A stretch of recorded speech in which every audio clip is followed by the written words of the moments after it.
プランターの雑草抜きと間引きをしました。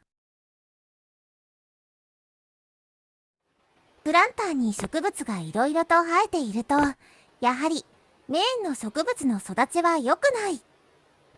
ただ、雑草があるとそちらに虫がつくので、メインの植物の被害少なくなることもある。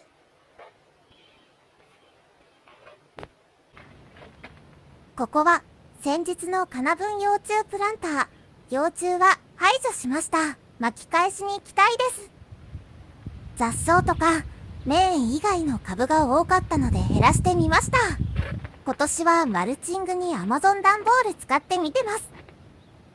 昨年パプリカの作り方がなんとなく分かったので、今年は変わり種の品種に挑戦。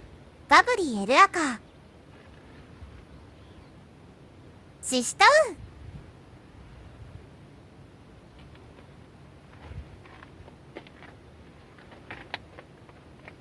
ミニトマトこぼれ種区画とポットレストレー挑戦区画。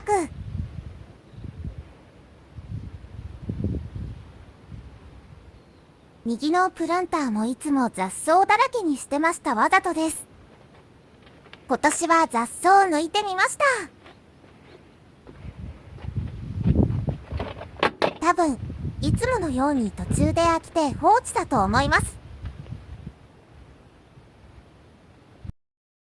ご視聴ありがとうございました。